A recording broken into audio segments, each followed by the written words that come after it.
Okay, so time value of money अपना topic चल रहा था। लास्ट सेशन में भी हमने प्रेजेंट वैल्यू की बात की थी और मैंने आपको बोला था एक बार रिवाइज कर लेना फ्यूचर वैल्यू प्रेजेंट वैल्यू। तो जो टॉपिक्स हुए उसमें से कुछ पूछना है, कल वाले पार्ट में कुछ समझ नहीं आया हो। हाँ सर, कल वो आपने वो 6% वाला बोला था, उसका आंसर क्या आ रहा है? हाँ, वो कैलकुलेट करके देखना पड़ेगा, अपने देख लेते हैं। Okay sir. ठीक है, चलो आप लोगों ने ट्राई किया है तो अच्छी बात है, चेक कर लेते हैं। 5 लाख रुपीज़ का अपना इन्वेस्टमेंट था एंड हमें रिटर्न में मिल रहा था 1,50,000 पर एनम और 4 साल की लाइफ थी, उस हिसाब से डेटा था। तो initial investment that is ₹5 lakh. तो चलो ये तो समझ आ गया। और ठीक है, बाकी फॉर्मूला डायरेक्टली लगा देते हैं तो present value of annuity regular पता चल जाएगा। एन्यूटी 5 लाख रुपये, सॉरी, एन्यूटी 1,50,000 रुपीज़ है।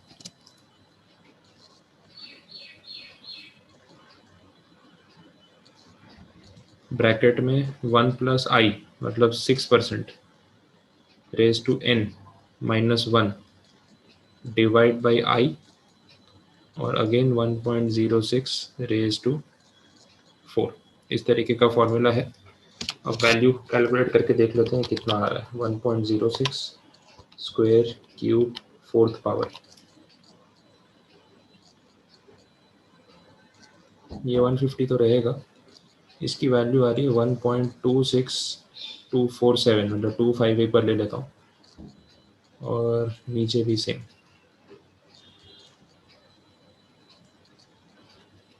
Okay, -1 divide by 0.06 divide by 1.26247, ये 1,50,000 और ब्रैकेट में आ रहा है 3.465। वैल्यू कुछ आ रही है 5,19,768, ऐसा कुछ आ रहा है। This is at 6%। हो रहा है आप लोगों का आंसर मैच?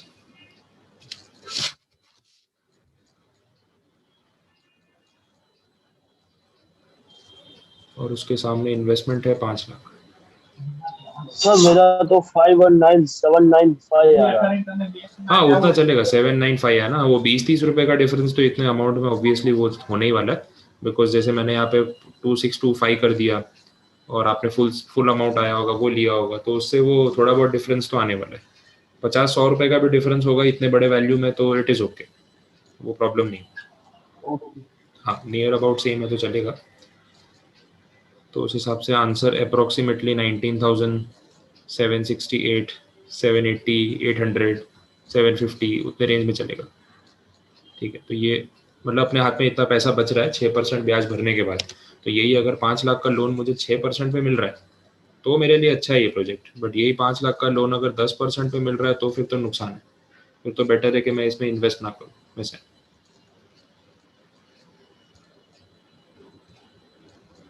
ठीक है, चलो तो ये पॉइंट अपना कंप्लीट है, आगे बढ़ते हैं। और कोई डाउट, कुछ नहीं समझ आया? No sir, no doubt. Okay, चलो बढ़िया। ठीक है, आज अपने को मेन सम्स ही प्रैक्टिस करने हैं, तो कल जो टॉपिक करवाया था उसी पे आगे और प्रैक्टिस होगी। प्रेजेंट वैल्यू के बारे में जो बातें हुई है, मैंने आपको बेसिक सम्स में वो 1-2 इलस्ट्रेशन ही बोले थे, ज़्यादा बोले नहीं थे। अब जो एन्यूटी रेगुलर वाले सम्स हैं वो आज एक बार सिखाता हूँ। एक सम सॉल्व करोगे तो पता चलेगा कैसे अप्लाई करना है। डायरेक्टली इलस्ट्रेशन पे ही चलते हैं। देखो, ये है इलस्ट्रेशन नंबर 31। यहाँ पे ऐसा बोल रहे हैं कि mister S borrows ₹5 lakhs two by a house. ये तो बड़ा कॉमन सा एग्जांपल है। आपने आज लोन लिया है और आप उससे घर खरीदना चाहते हो, तो 5 लाख रुपए आपने बोरो कर लिए। अब बोरो किए हैं तो पेमेंट भी तो करना पड़ेगा।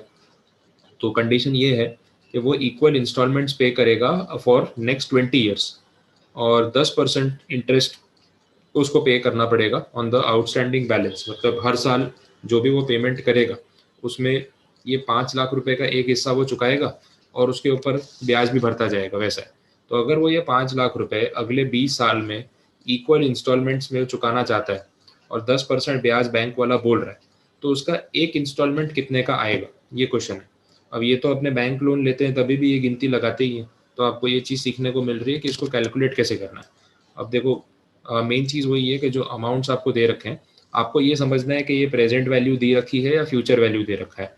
तो जो लोन आप ले रहे हो उसका अमाउंट दे रखा है 5 लाख रुपए। एक बार अपने डेटा लिखते हैं फिर पता चलेगा। इस पे बैंक वाला आपसे 1 साल का 10% ब्याज मांग रहा है, और आप कितने साल में चुकाने वाले हो, 20 ईयर्स में। और इंस्टॉलमेंट्स एनुअली है, हर साल एक इंस्टॉलमेंट भरोगे, और ऐसे 20 इंस्टॉलमेंट्स में आप पूरा अमाउंट पे कर दोगे। अब पता ये करना है कि इंस्टॉलमेंट का अमाउंट कितना। इंस्टॉलमेंट का दूसरा नाम है एन्यूटी। तो इन शॉर्ट आपको ये फाइंड करना है कि एन्यूटी कितनी। तो चलो ये सब तो समझ में आया। मेरा क्वेश्चन ये है कि जो 5 लाख रुपए आपको दे रखे हैं, ये आज की वैल्यू है या फ्यूचर की वैल्यू है, ये प्रेजेंट वैल्यू है या फ्यूचर वैल्यू है, ये समझ आना चाहिए। अगर ये आ गया तो आगे आपको मेरी जरूरत भी नहीं पड़ेगी और आप आंसर निकाल लोगे। बोलो आपके हिसाब से क्या होना चाहिए, ये 5 लाख रुपए आज की वैल्यू है या ये 5 लाख रुपए 20 साल बाद की वैल्यू है, क्या है ये? प्रेजेंट वैल्यू है, प्रेजेंट वैल्यू है, बोल सकते हैं ऐसा। क्योंकि 5 लाख रुपए तो आपने आज बोरो किए, उधार लिए और उससे घर खरीद लिया। अब वो 5 लाख रुपए जब चुकाओगे तो ब्याज के साथ कुछ ज्यादा ही भरोगे ना। तो जो ये अमाउंट दे रखा है, this is actually present value. तो ये चीज तो आपने सही से समझ ली। अब मुझे जो पेमेंट करना है एन्यूटी, उसमें भी दो ऑप्शन होते हैं, एन्यूटी रेगुलर, एन्यूटी ड्यू, ये अपन ने पढ़ा था। अब जब क्वेश्चन में कुछ नहीं बोला है कि आपको इक्वल इंस्टॉलमेंट्स पे करने हैं तो कब करने हैं, तो अपने क्या मानेंगे कि भाई रेगुलरली पे करेंगे, ड्यू वाली बात की नहीं है। अगर उन्होंने यहाँ क्वेश्चन में बोला होता कि इंस्टॉलमेंट्स ईयर के स्टार्टिंग में पे करने हैं, तो अपने एन्यूटी ड्यू मानते, वो हिंट होता है।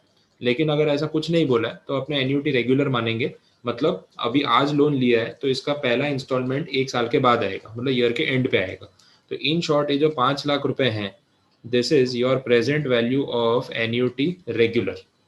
ये पहले जज करना जरूरी था, बिकॉज तभी पता चलेगा ना फॉर्मूला कौन सा लगाना है। अपने पास तो फ्यूचर वैल्यू में एन्यूटी वाले 2 फॉर्मूले, प्रेजेंट वैल्यू में एन्यूटी वाले 2 फॉर्मूले, तो 4 में से कौन सा यूज करना है, तो पहले ये चीज क्लैरिफाई करना जरूरी था। अब इसके बाद जो कैलकुलेशन वाला पार्ट है उसमें तो कोई प्रॉब्लम है ही नहीं। देखो कैलकुलेशन तो आपको पता है, फॉर्मूला वही लगाना है जो अपने कल देख रहे थे, that is present value of annuity regular. ठीक है, तो फॉर्मूला ऐसा था, annuity into 1+i⁻n -1 divide by i, और ब्रैकेट में 1+i⁻n। ये फॉर्मूला अपन देख चुके हैं। अब आपके पास इस फॉर्मूला में एक ही मिसिंग फैक्टर है एन्यूटी, बाकी का सारा डेटा दे रखा है। तो वो डेटा रखो और सॉल्व करना स्टार्ट कर दो।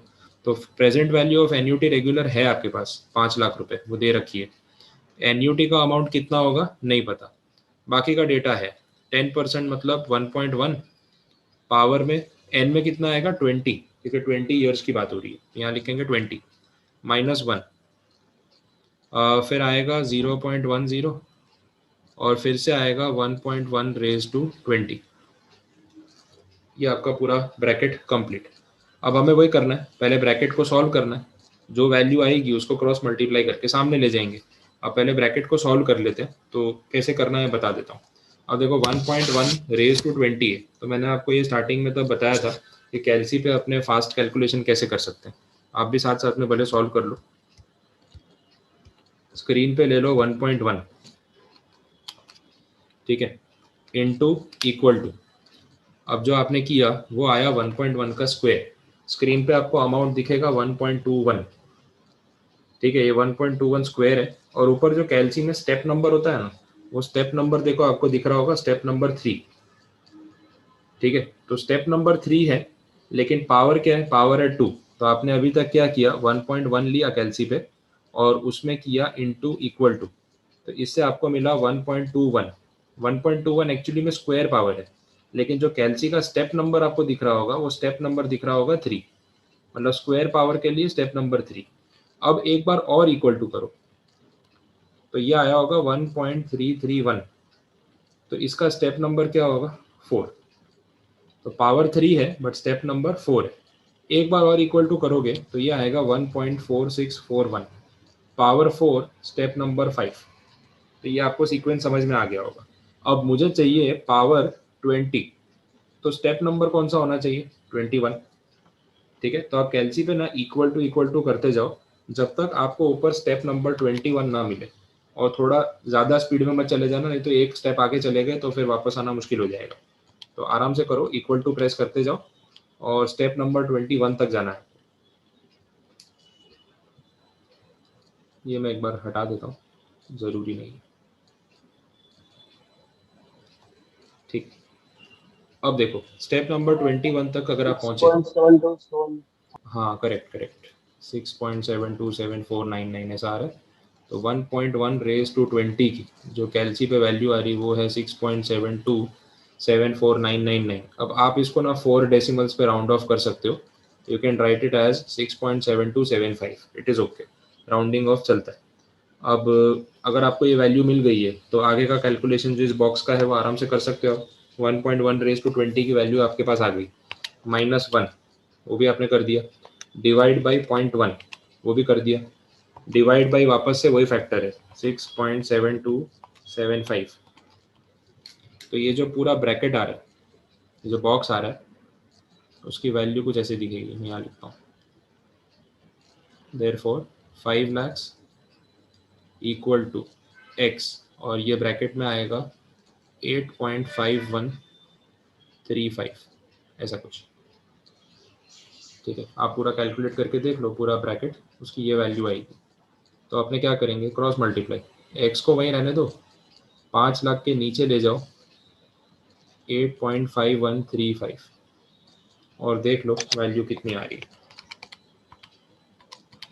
इसमें भी एक ट्रिक सिखाता हूँ फिर आपको। 58,729.84 ऐसा कुछ अप्रॉक्स अमाउंट आ रहा है।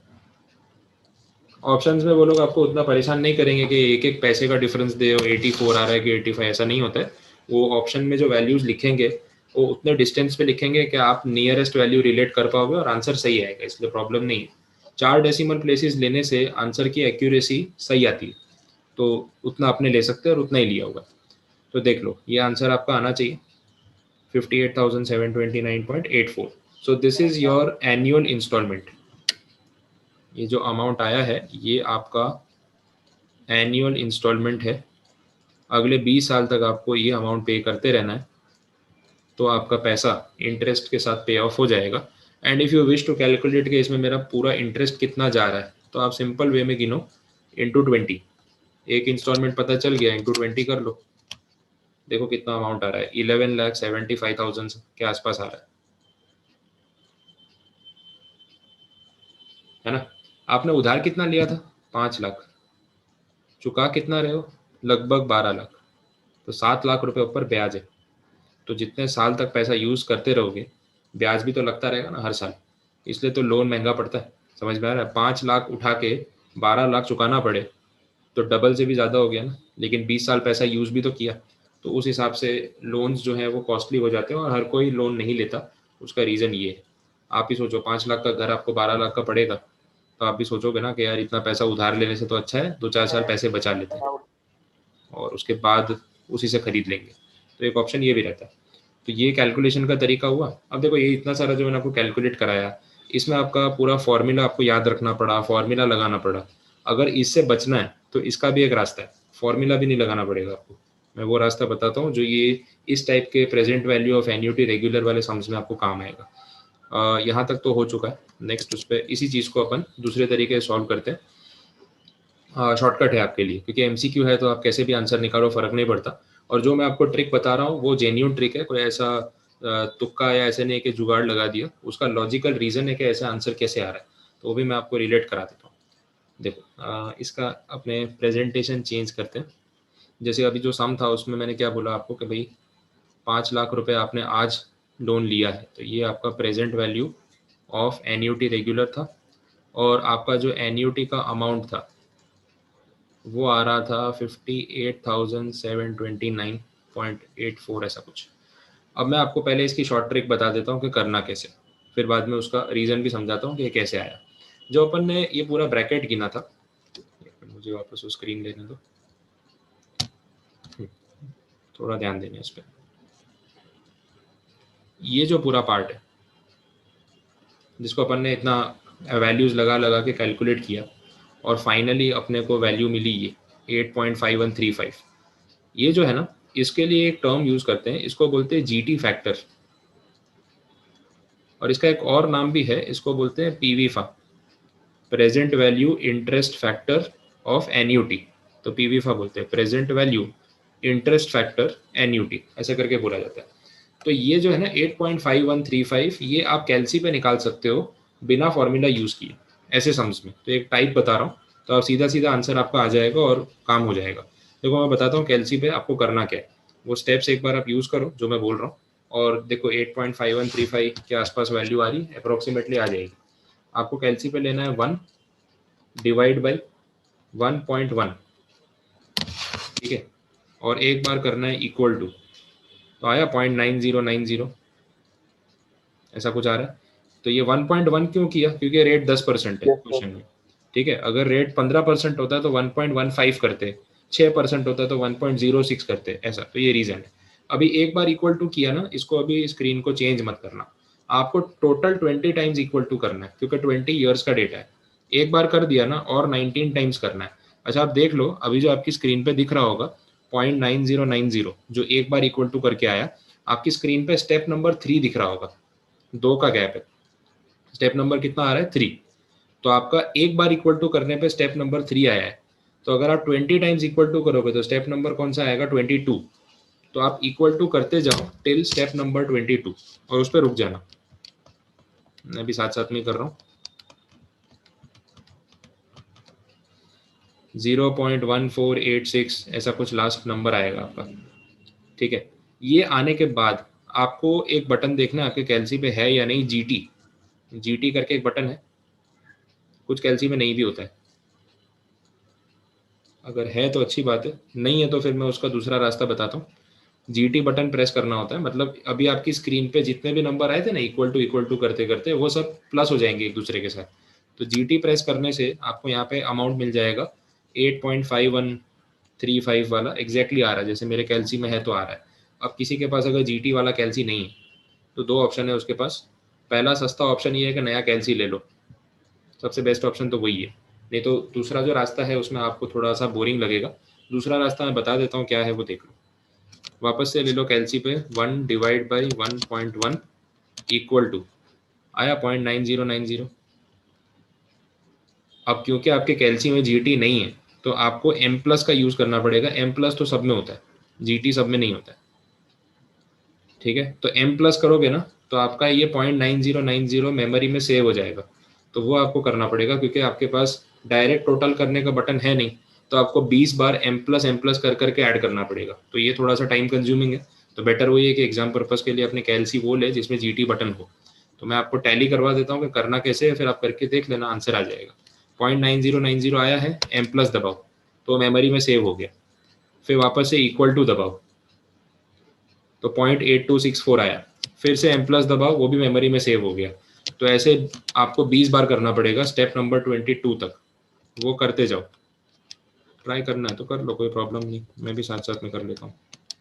इक्वल टू एम प्लस चलता रहेगा टिल स्टेप नंबर 22।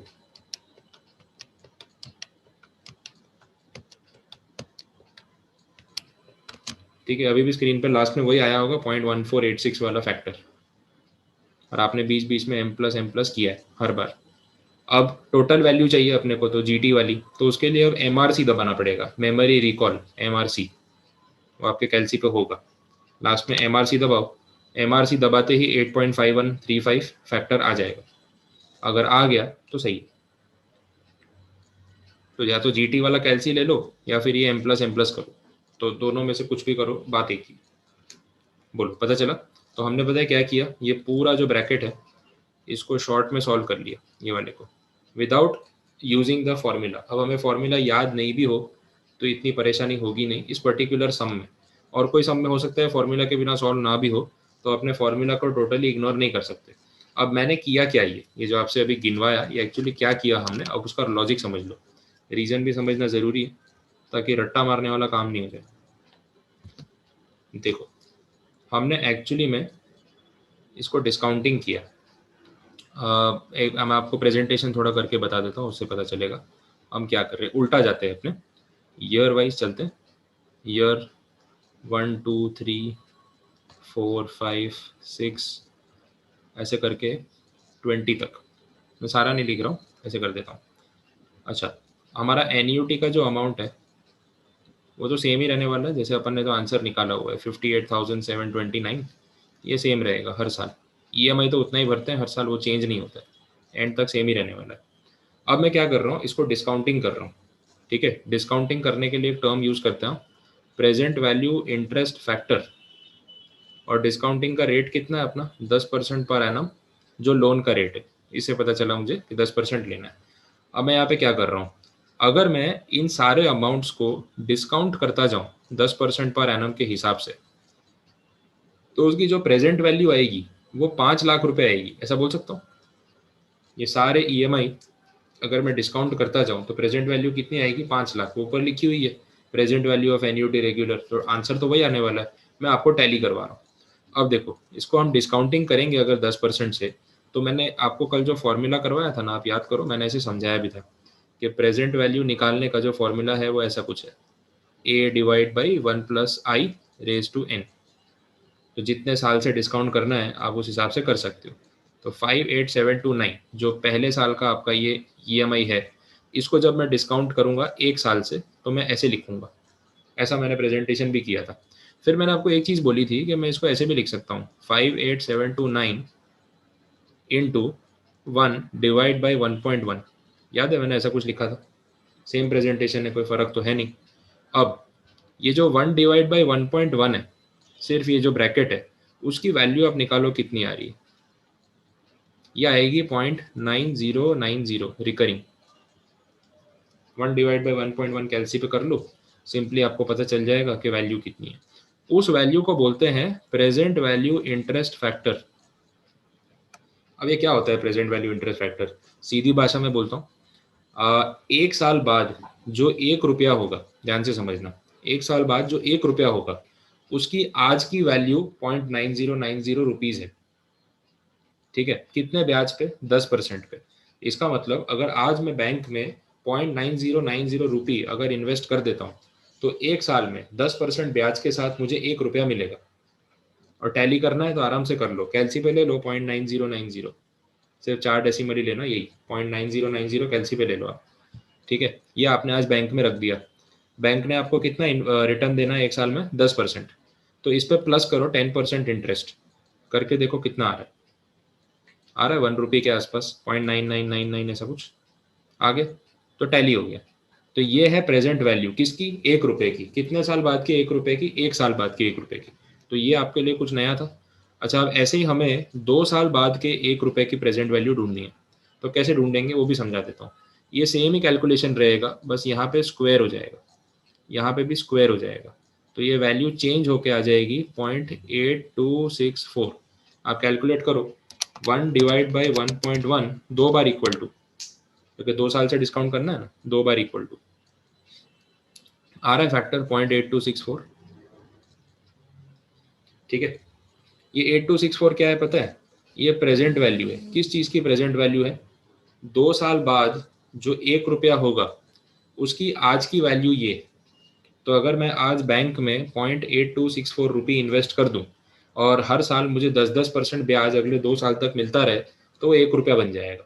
टैली करना है तो कर सकते हो, वापस से स्क्रीन पे ले लो कैलसी पे 0.8264, एक बार ले लो, सॉल्व करके टैली करा देता हूँ। 0.8264, ठीक है, उसमें 1 साल का ब्याज जोड़ो 10%। ठीक है, फिर उसमें वापस 1 साल का ब्याज जोड़ो अगेन और प्लस 10%, आया 1 रुपया। ठीक है, बस तो अपना पॉइंट प्रूव हो गया। तो आपको समझ आ चुका है कि प्रेजेंट वैल्यू इंटरेस्ट फैक्टर क्या होता है। वैसे ही आपको आगे के भी इंटरेस्ट फैक्टर निकालने हैं ना, तो आप डिवाइड बाई 1.1 करते करते या इक्वल टू करते करते निकाल सकते हो। यही अपन ने जो 20 ईयर्स तक इक्वल टू किया था ना 20 टाइम्स, तो आपका लास्ट में फैक्टर आ रहा था 1486। याद करो जो नंबर आ रहा था, ये वापस कैलकुलेट करके देख लेना, 1486 ये लास्ट फैक्टर आ रहा था 20 टाइम्स इक्वल टू करने पे, जो अपनी स्क्रीन पे आया था। तो इसका रीज़न क्या है, ये 1486 क्या चीज़ है? अगर आप 1486 या 0.1486 रुपी आज बैंक में इन्वेस्ट कर दो और 20 साल तक उसको मत उठाओ, तो 10-10% ब्याज के साथ 20 साल के बाद आपको 1 रुपया वापस पूरा मिल जाएगा। ये उसका मीनिंग है। अच्छा, अब पता है क्या किया अपन ने, जो कैलसी पे मैंने आपको जीटी करवाया ना, ग्रैंड टोटल, हमने स्क्रीन पे सारी वैल्यूज निकाली थी। हमने शुरू किया था 1 डिवाइड बाई 1.1 से इक्वल टू 0.9090 इक्वल टू 0.8264, ऐसे इक्वल टू करते करते करते अपने 1486 तक गए थे, दैट इज 20 ईयर्स। फिर मैंने आपको बोला कि ग्रैंड टोटल प्रेस कर दो या एम प्लस कर लो। Just a second. हाँ, तो जो मैंने आपको ग्रैंड टोटल करने को बोला, उसमें कैलसी ने किया क्या, ये सबको ऐड कर दिया, सबको ऐड कर दिया, और कितनी वैल्यू बन गई, 8.5135। ठीक है, आया समझ में? तो ये है अपना जीटी फैक्टर। अब जो इंडिविजुअल ईयर का जो फैक्टर होता है, थोड़ा कलर चेंज करते हैं। हाँ, इंडिविजुअल ईयर का ये जो फैक्टर होता है 1 साल का, इसको बोलते हैं प्रेजेंट वैल्यू इंटरेस्ट फैक्टर, जो मैंने ऊपर भी लिखा है, PVIF। और जब ये सारे फैक्टर्स ऐड हो जाते हैं और ये जो जीटी फैक्टर बनता है, उसको बोलते हैं present value interest factor annuity. Annuity, पीछे एन्यूटी वर्ड लग जाता है, मतलब सबका टोटल हो गया जीटी फैक्टर। ठीक है, तो मैं पीवीएफ बोलता हूँ तो पीवीएफ मतलब 1 साल का फैक्टर, पीवीफा बोलता हूँ तो टोटल, कुछ नंबर ऑफ ईयर्स का टोटल, ऐसा, दैट इज पीवीफा। तो ये जीटी फैक्टर वही है जो अपना पीछे पूरा ब्रैकेट सॉल्व करके अपन ने मेहनत करके निकाला था, वो सीधा कैलसी पे आ जाता है। तो ये चीज़ पता चल जाती है। अब आगे भी प्रेजेंटेशन कंप्लीट करता हूँ, रुको, वही टेबल अपने बना लेते हैं। एक बार टाइम लेगा, पहली बार मेहनत लगेगी, दूसरी बार तो फिर सीधा फॉर्मूला ही लगाना है। ये ईयर 1 2 3 4 करके 20 तक अपने को डेटा दिया है। एन्यूटी की वैल्यू अपने को पता है, वो भी हर साल सेम रहने वाली है, चेंज होने वाली नहीं। सबका प्रेजेंट वैल्यू फैक्टर आपने हर साल का निकाल लिया 10% के हिसाब से। 0.9090 से शुरू करके 0.1486 तक आप पहुँचे, टोटल किया तो 8.5135 आ गया। ये आपका फैक्टर है। अच्छा, अब हमें चाहिए प्रेजेंट वैल्यू, क्योंकि एन्यूटी तो दे रखी है। सपोज अपने पास प्रेजेंट वैल्यू नहीं है और आपको फाइंड आउट करनी है, तो आपके पास क्या ऑप्शन है, या तो देखो सबको मल्टीप्लाई करो, जैसे ये आपने मल्टीप्लाई किया और इसकी प्रेजेंट वैल्यू निकाली। फिर जो सेकेंड ईयर का फैक्टर था उसमें आपने वापस एन्यूटी में 8264 वाला फैक्टर मल्टीप्लाई किया, ये वैल्यू निकाली। फिर ऐसे करते करते आखिरी वैल्यू ये निकाली। तो ये ऐसी 20 वैल्यूज आई होंगी आपकी। ये सब को आपने प्लस किया, पता है क्या मिलेगा, 5 lakhs। वो टैली होने ही वाला है, अपन प्रूव कर ही चुके ऑलरेडी। अब या तो आप ये एक एक करके करो ऐसे, मतलब 58,000 इंटू 0.9090, 58,000 इंटू 0.8264 इंटू 0.1486, 20 वैल्यूज निकालो और सब का टोटल करो। या इससे एक शॉर्टकट तरीका अपने पास, डिस्ट्रीब्यूटिव प्रॉपर्टी अपने यूज करते हैं। आप ये भी कर सकते हो कि ये जो PVIF वाली पूरी कॉलम है,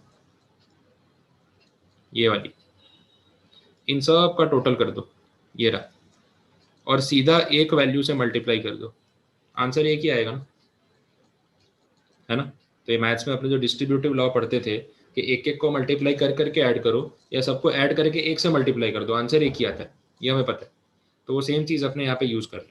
ठीक है, तो आप सीधा सीधा 8.5135 इंटू 58,729 आप कैलसी पे करके देख लो, आपको अमाउंट 5 लाख के आसपास मिल जाएगा।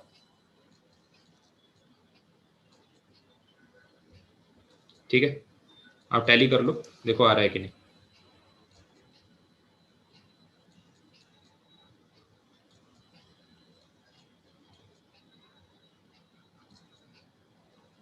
है ना? बस, तो ये अपना शॉर्टकट है। इसलिए मैंने आपको फॉर्मूला यूज़ करवाया कि ऐसे सम्स में, लोन वाले में, अगर आपको इंस्टॉलमेंट का अमाउंट या एन्यूटी का अमाउंट ढूंढना है तो आप शॉर्टकट यूज़ कर सकते हो, क्योंकि हमें पता है कि 58,729 इंटू ये 8.5135 करेंगे, 5 लाख रुपए हो जाएगा। या इन शॉर्ट में इसको फॉर्मूला के टर्म्स में लिखूं तो एन्यूटी इंटू पीवीफा या जीटी फैक्टर, इसका इक्वल टू हो जाता है present value of annuity regular. ये आपका शॉर्टकट फॉर्मूला है। देखो फ्रेश लिखता हूँ एकदम, ध्यान से समझो। मैं इसको ऐसे लिख रहा हूँ, present value of annuity regular is equal to annuity into PVIFA. देखो कितना शॉर्ट हो गया, इजी हो गया। वो पीवीफा पता है क्या है, वो अपना बड़ा bracket 1+i⁻n -1 divide by I 1+i⁻n, इतना बड़ा ब्रैकेट, उसका शॉर्ट में मतलब है पीवीफा। वो पीवीफा ही है और कुछ नहीं है। तो आपके पास अगर एन्यूटी का अमाउंट है, पीवीफा ढूंढ लेते हो तो प्रेजेंट वैल्यू तुरंत से मिल जाएगी। अगर प्रेजेंट वैल्यू है, एन्यूटी मिसिंग है, तो इसको डिवाइड कर देना क्रॉस मल्टीप्लाई करके, और क्या। तो एन्यूटी अगर ढूंढना है आपको तो फॉर्मूला ऐसा बन जाएगा, present value of annuity regular मतलब लोन बोरोड डिवाइड बाई पीवीफा। आगे समझ में, क्रॉस मल्टीप्लाई। तो देखो वही तो किया था, 5 लाख डिवाइड बाई 8.5135 आ गया ना 58,729। तो मैंने आपको पूरा प्रूव करवा दिया कि जो बता रहा हूँ फॉर्मूला या शॉर्टकट, वो तुक्का नहीं है, वो हर सम में बैठेगा। अगर सम इस पैटर्न का है तो आपका आंसर हमेशा आएगा। ठीक है, डन। बोलो यहाँ तक कुछ नहीं समझ आया हो तो बताओ। क्लियर है? Sir example number 16। हाँ, एग्जाम्पल अपने और सॉल्व कर लेते हैं। ये वाला एग्जाम्पल पूरा समझ आया जो बताया, 31 वाला?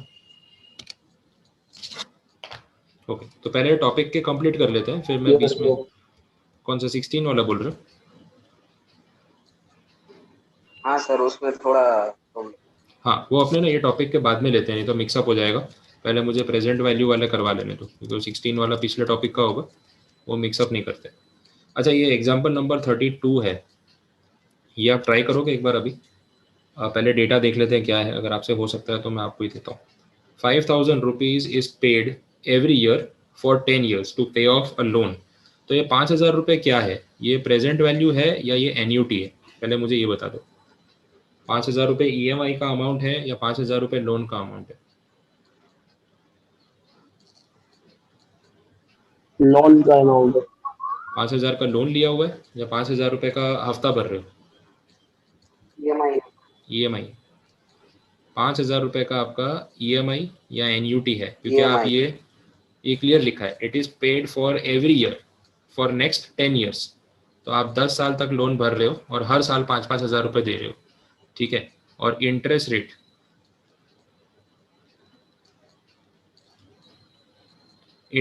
है 14% पर एनम। डेटा आपके सामने। अब ये जानना है कि लोन कितने का लिया था, टोटल लोन का अमाउंट कितना था।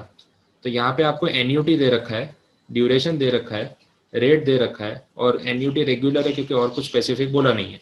आपको ये फाइंड आउट करना है कि present value of annuity regular, या फिर जो अपने बोलते हैं कि लोन का अमाउंट, वो कितना है। सेम जो अभी मैंने पिछला समझाया आपको, वही चीज़ यूज़ करनी है और आंसर निकालना है। वहाँ पे आपको एन्यूटी ढूंढनी थी, यहाँ पे आपको प्रेजेंट वैल्यू ढूंढनी है, लोन का अमाउंट। तो एक बार ये ट्राई करो।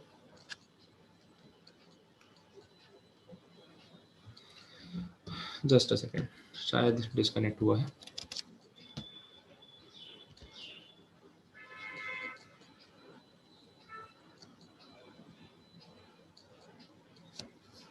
हाँ, तो एक बार ये कैलकुलेशन आप ट्राई करो और मुझे आंसर निकाल के बताओ आपका आंसर आ रहा है कि नहीं। आप खुद ही ट्राई करो, और ये डिस्कनेक्ट हो जाए तो आप वापस रिकनेक्ट कर लेना, क्योंकि लास्ट मिनट है इसमें।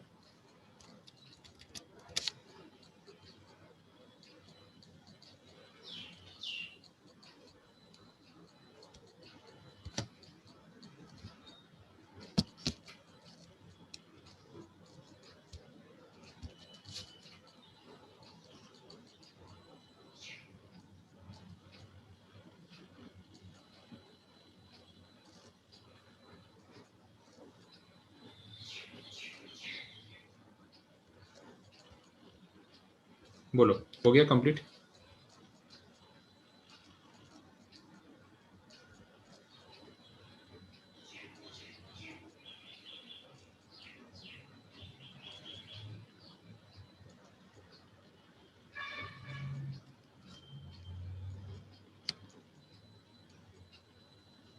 सर आंसर नहीं आ रहा, एक बार बताओ ना वापस करके। ठीक है, चलो मैं स्टेप्स बता देता हूँ, हाँ सर। आप टैली करो कहाँ गलती हुई।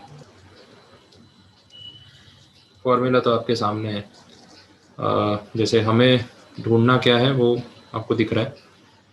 एन्यूटी का अमाउंट दे रखा है 5,000 रुपये। प्रेजेंट वैल्यू फैक्टर निकालना पड़ेगा ताकि हमें लोन का अमाउंट मिल जाए, यही करना है। प्रेजेंट वैल्यू फैक्टर कैसे निकालेंगे, तो उन्होंने बोला जो पीवीफा आपको यहाँ फाइंड आउट करना है वो कैसे निकालेंगे वो देख लो। इसमें ड्यूरेशन दे रखी है 10 ईयर्स की, और दूसरा जो रेट ऑफ इंटरेस्ट दे रखा है वो है 14%। तो आपको पीवीफा या जीटी फैक्टर फाइंड आउट करना है for 14% per annum rate for 10 years. तो कैलकुलेशन करने का जो तरीका है वो कैलसी पे आपको पहले वही जीटी फैक्टर निकालना पड़ेगा, जीटी नहीं है तो एम प्लस करके करना पड़ेगा। तो 1 डिवाइड बाई 1.14 ये आपको लेना पड़ेगा, बिकॉज रेट 14% है। अब वैसे 10 बार इक्वल टू करना होता है, अगर एम प्लस कर रहे हो तो फिर हर बार इक्वल टू के बाद बीच में एम प्लस करना पड़ेगा। तो करते जाओ इक्वल टू एम प्लस करके 10 बार। मैं निकल लेता हूँ वापस से। 10 बार करना है, मतलब स्टेप नंबर 12 तक जाना है।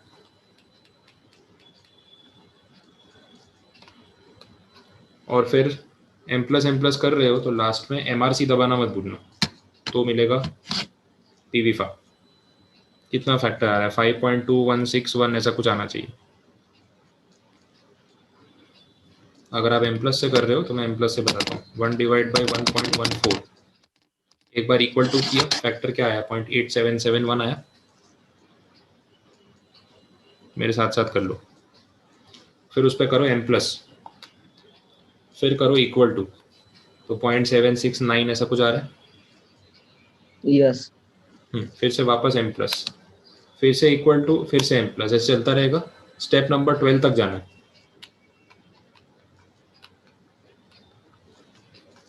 तो ऐसा 0.592। हाँ, तो लास्ट फैक्टर जो आया होगा ना 12th वाले स्टेप पे, वो आ रहा होगा 0.269 समथिंग एमआरसी दबाने से पहले। अब आपको दबाना है एमआरसी, तो फैक्टर आएगा 5.21 आया। एमआरसी दबाने से वो सारी वैल्यूज ऐड होगी, तो इसका टोटल आ रहा है 5.21, आगे है 61, 4 डेसिमल्स तक अगर आप ले रहे हो तो 5.2161। सर ये वाला वापस करो ना, ये नहीं समझ में आया सर। हाँ वापस बता देता हूँ। देखो एम प्लस कर रहे थे वो पता चल रहा था। हाँ, तो स्टेप नंबर 12 तक जाके लास्ट में भी एम प्लस तो दबाना ही है। 1.14 equal to M plus equal to M plus, ऐसे 12th नंबर के स्टेप तक करते जाना है।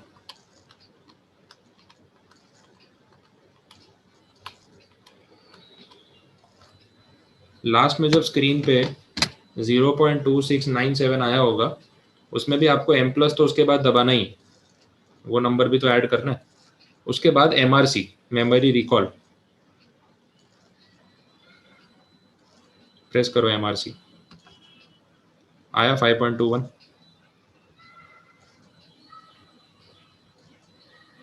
अभी भी नहीं आ रहा है, क्यों ऐसा? चलो वैल्यूज टैली कराता हूँ, एक एक वैल्यू अपने टैली कर लेते हैं, सही आ रही है तो पता चलेगा। 1 डिवाइड बाई 1.14, एकदम कैलसी पूरा जीरो करके स्टार्ट करो। फैक्टर आ रहा होगा पहला 0.8771, ठीक है, ये आ रहा है। एम प्लस दबाओ, एम प्लस दबा दिया, फिर वापस इक्वल टू दबाओ, 0.7694 ऐसा आ रहा है, एम प्लस, फिर से इक्वल टू, मैं वैल्यूज बोल रहा हूँ, टैली करते जाओ। अब आ रही है value 0.6749, yes. M plus equal to 0.5920, M plus equal to 0.5193, M plus equal to 0.4555, M plus equal to 0.3996, M plus equal to 0.3505, M plus equal to 0.3075, M plus equal to 0.2697, M plus, सिर्फ M plus, ठीक है। अब MRC, memory recall,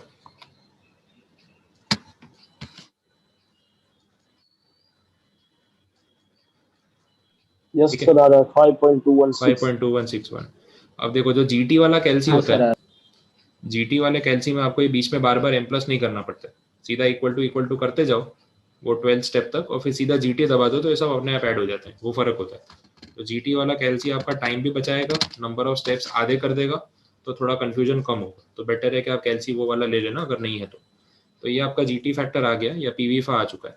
बस अब तो कोई problem है ही नहीं, आपको पता है कि लोन का अमाउंट हमको चाहिए, तो एनयूटी है 5000 और पीवीफा मल्टीप्लाई करना है 5.2161, मल्टीप्लाई करके देख लो, आंसर मैच हो जाएगा 26,080 रुपीज। हाँ सर हो गया। ठीक, यस सर हो गया। डन। चलो तो ये सम कंप्लीट। अब जो है एग्जाम्पल नंबर 33 आपको पहले होमवर्क में ट्राई करना है, बड़ा कॉमन सेंस वाला है। आप एक बार ट्राई करना, गलती होगी तो सॉल्यूशन देखना, पहले एक बार खुद से दिमाग लगाना क्या समझ आ रहा है, क्योंकि एक ही स्टेप में थोड़ा सा चेंज है, बाकी तो पूरा कैलकुलेशन सेम ही। तो 33 आपके लिए होमवर्क रहेगा, आज पहले आप ट्राई करोगे फिर आगे देखेंगे। नेक्स्ट देख लेते हैं, present value of annuity due या फिर एन्यूटी इमीडिएट। इसका भी कल मैंने फॉर्मूला आपको समझाया था कि वो n-1 कर देना होता है और उसमें एन्यूटी जोड़ देना होता है। उसका एक एप्लीकेशन बता देता हूँ एक इलस्ट्रेशन में, तो आइडिया आ जाएगा। देखो एग्जाम्पल नंबर 34 सॉल्व करते हैं। यहाँ पे ऐसा है कि सपोज आपके पेरेंट्स आपको गिफ्ट कर रहे हैं 10,000 रुपये हर साल के स्टार्टिंग में, देखो starting from today for next 5 years। ये जो लिखा ना इन्होंने स्टार्टिंग फ्रॉम टुडे, ये हिंट था कि एन्यूटी रेगुलर नहीं है, ड्यू होने वाली है, क्योंकि 10,000 रुपये हर साल गिफ्ट मिलेंगे, एक बार तो मिलने वाले नहीं है, तो ये तो एन्यूटी है। साल के स्टार्टिंग में मिलेंगे तो एन्यूटी ड्यू है। कितने साल के लिए मिलेंगे? 5 साल के लिए। आप क्या करोगे, आप इन पैसों को खर्च नहीं करोगे। आपने सोचा कि यार पैसे क्यों इतने वेस्ट करने हैं, 10,000 रुपये हर साल गिफ्ट मिल रहा है, तो क्यों ना हम इसको कहीं इन्वेस्ट करें।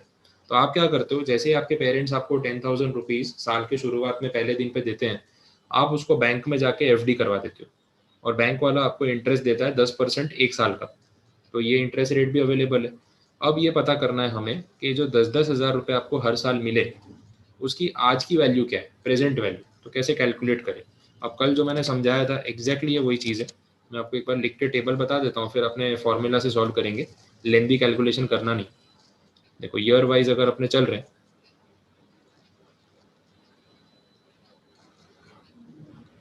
ईयर 1 2 3 4 5, अमाउंट आपको हर साल मिल रहा है कितना, 10,000 रुपीज़।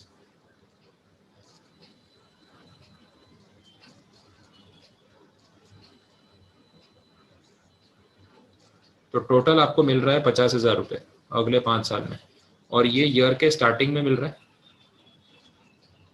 तो एन्यूटी ड्यू है, ये आपको पता है, हर साल 10,000 रुपये मिल रहे हैं।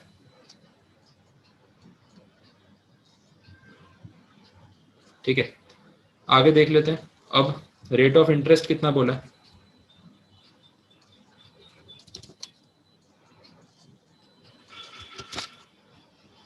%10 पर एनम।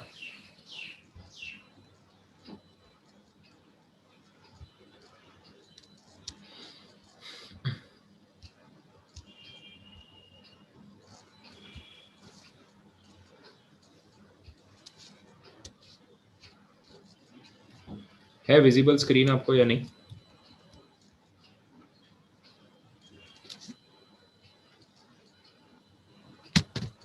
हाँ सर है। यस सर है ओके, बीच में मेरे में डिस्कनेक्ट हो गया था। हाँ, तो रेट ऑफ इंटरेस्ट जो है वो 10% पर एनम है। 5 साल तक आपको ऐसे 10,000 रुपये मिल रहे हैं, और आप क्या करते हो, बैंक में जाके रख देते हो।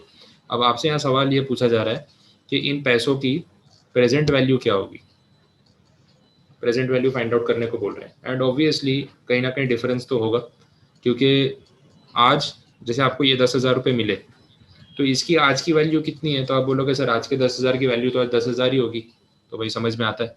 लेकिन ये वाले जो 10,000 मिले आपको, ये आज से 1 साल बाद मिल रहे हैं, तो इसकी आज की वैल्यू तो कुछ कम होगी, डिस्काउंटिंग होगा उसके अंदर, तो वो कितनी होगी हमें फाइंड आउट करना है।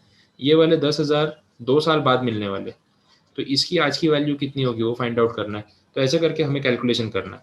कल जब मैंने आपको ये चीज़ समझाई थी, तो अपन ने वो ग्राफ के फॉर्म में इसको देखा था ऐसे करके, और मैंने आपको बताया था कि जो वैल्यू आपको मिल रही है, जैसे 0 1 2 3 4 5 years, तो एक 10,000 आपको आज मिल रहा है, एक 10,000 एक साल के बाद, ये उसके एक साल के बाद, ये उसके बाद, और ये आखिरी वाला, ऐसे आपको मिल रहे हैं 10,000। तो ये पहला वाला 10,000 जो है वो तो आज ही मिला है, तो उसकी वैल्यू तो आज उतनी ही रहने वाली है। दूसरा वाला जो 10,000 है वो एक साल के बाद मिला है, तो उसकी आज की वैल्यू पे उसको लाना हो तो डिस्काउंटिंग करना पड़ेगा कितने साल से? एक साल से। ऐसा कुछ अपन ने समझा था। अब इसी चीज़ को मैं यहाँ टेबल में प्रेजेंट करूँ तो हमें क्या करना पड़ेगा पता है? प्रेजेंट वैल्यू फैक्टर निकालने पड़ेंगे, PVIF एट 10% पर एनम, जो रेट उन्होंने बोला है वो बैंक का इंटरेस्ट रेट। अब देखो, मुझे एक सवाल का जवाब दो, आज के 1 रुपए की वैल्यू आज कितनी होगी? 1 रुपये। 1 रुपया। तो मैं इसमें लिख देता हूँ प्रेजेंट वैल्यू फैक्टर 1, कुछ डिस्काउंटिंग करना ही नहीं है, क्योंकि आज का 10,000 तो आज 10,000 ही होगा, आज का 1 रुपया तो आज 1 रुपया ही होगा। अच्छा, ये वाला जो सेकंड वाला 10,000 है, ये यहाँ पे कौन सा है पता है? ये वाला। तो इसको डिस्काउंट करना पड़ेगा ना, क्योंकि ये आज की वैल्यू नहीं है, ये एक साल बाद की वैल्यू है। तो इसको जब आज की वैल्यू पे लाएंगे तो डिस्काउंटिंग कितने साल से होगा? एक साल से। तो मैं यहाँ पे इसका जो प्रेजेंट वैल्यू फैक्टर निकालूंगा वो कैसे निकालूंगा? आप कैलसी पे कर लो, 1 डिवाइड बाई 1.1, एक साल से डिस्काउंट करके। क्या आ रहा है फैक्टर, मुझे बताओ।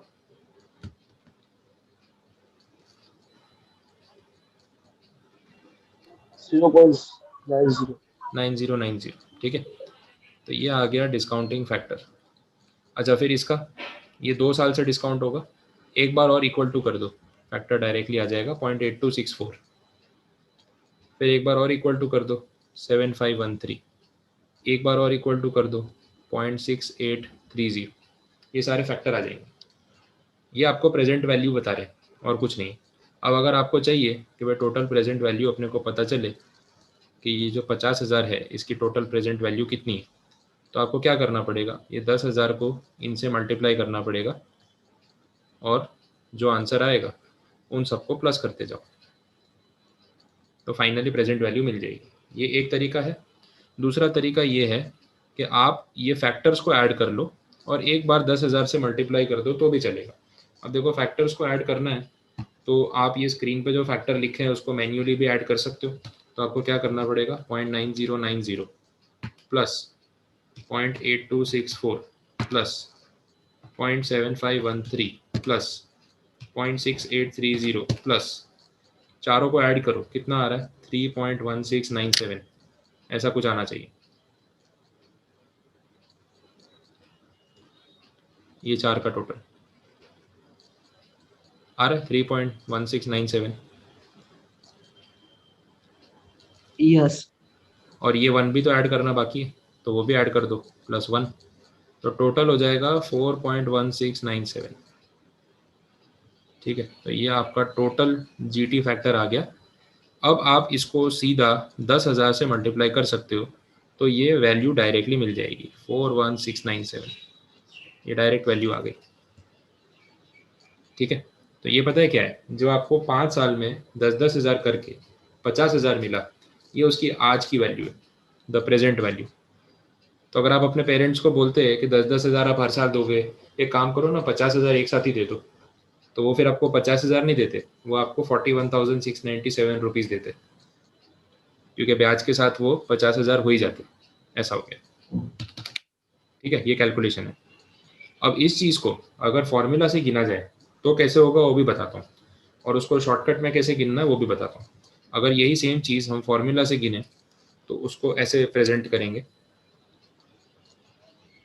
कल बताया था, सिर्फ फॉर्मूला रिलेट करा रहा हूँ। Present value of annuity due. अब आपको मज़ा आएगा क्योंकि सब क्लियर हो जाएगा।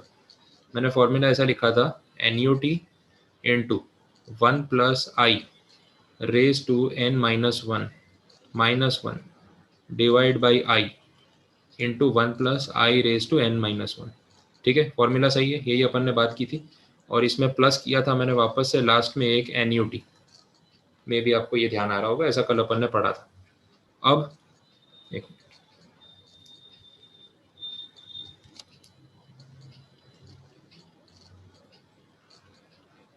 अब इस चीज़ को मैं आपको सॉल्व करके टैली कराता हूँ कि जो अभी पीछे गिना और जो यहाँ पे गिन रहा हूँ एक ही बात है। एन्यूटी का अमाउंट आपको पता है 10,000 रुपये, जो आपका हर साल का गिफ्ट का अमाउंट है।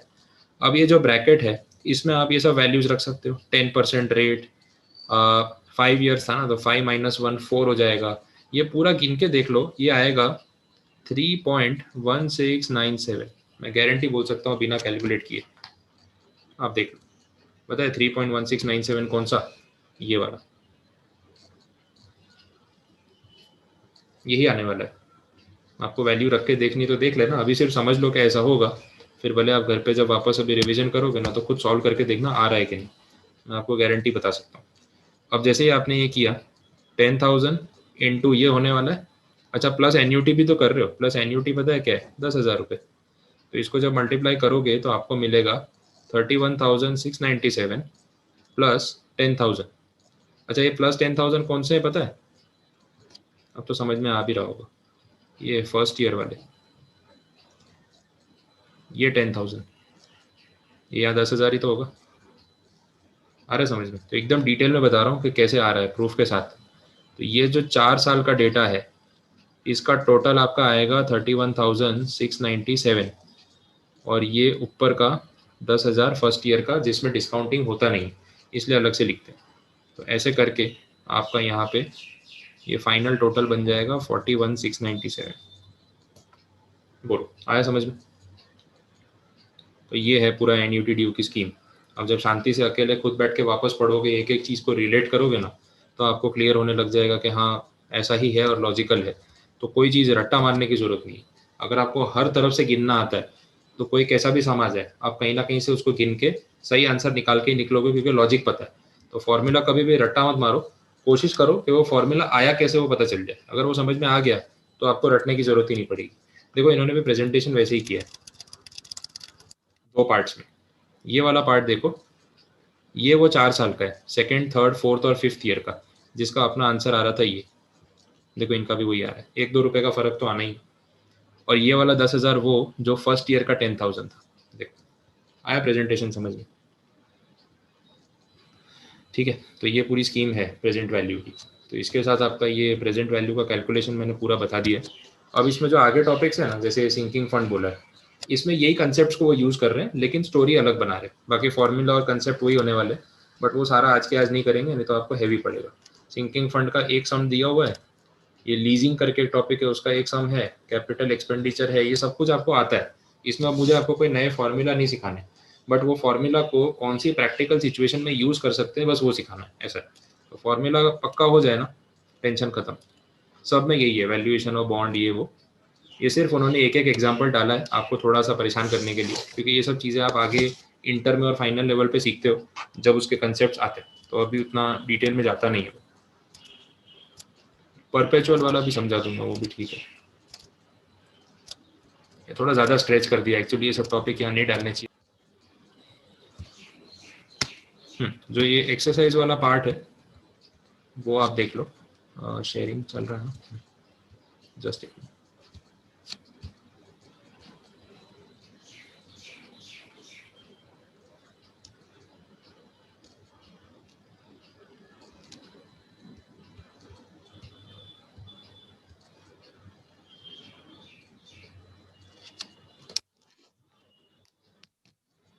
एक सेकेंड, वाईफाई थोड़ा सा डिस्कनेक्ट हो रहा है, वापस आ जाए फिर मैं समझा देता हूँ।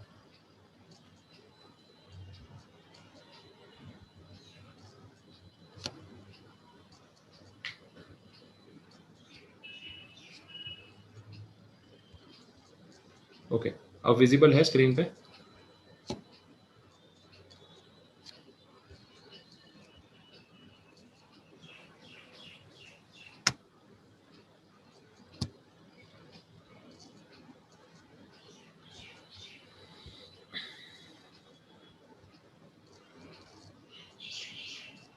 ठीक है, हाँ अब विजिबल है। चलो, तो ये जो एक्सरसाइज है आपकी, एक्सरसाइज नंबर 4C, ये क्वेश्चंस अब आप ट्राई कर सकते हो, क्योंकि आपको बेसिक प्रेजेंट वैल्यू और वो सब पता चल चुका है। मैं इसमें क्वेश्चंस बताता जा रहा हूँ जिनमें आपको प्रॉब्लम नहीं आएगी। क्वेश्चन नंबर 1, 2, 3, ये जितना सिखाया है उसके बेसिस पे दे रहा हूँ, तो ट्राई करना उसको क्रैक करने की। नहीं आएंगे तो अपने सॉल्व करेंगे। फिर इसके बाद आगे ये सब में से भी काफ़ी क्वेश्चंस आपके हो जाएंगे। 5th वाला कर सकते हो, 6th हो जाएगा, 7th हो जाएगा, 8 हो जाएगा। ये सब टाइप जो आज करवाया ना उसी पे है।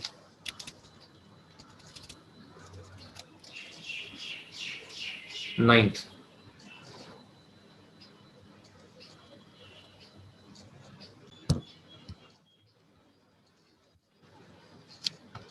ठीक है, क्वेश्चन नंबर 11 ट्राई करना, अगर आए तो ठीक है, नहीं आए तो भी कोई प्रॉब्लम नहीं है।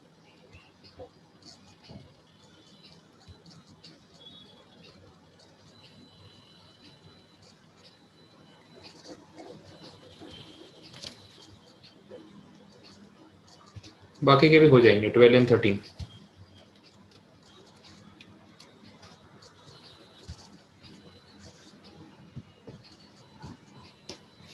ठीक है, तो ये 4C वाली जो एक्सरसाइज है वो आप ट्राई कर सकते हो, उसमें आपको मेरी कोई रिक्वायरमेंट नहीं रहेगी। तो ये आपका आज का टास्क है, एक बार कंप्लीट कर लो, फिर आगे का पार्ट अपने देख लेते हैं। ठीक है, यहाँ तक पता चल गया पूरा? ओके।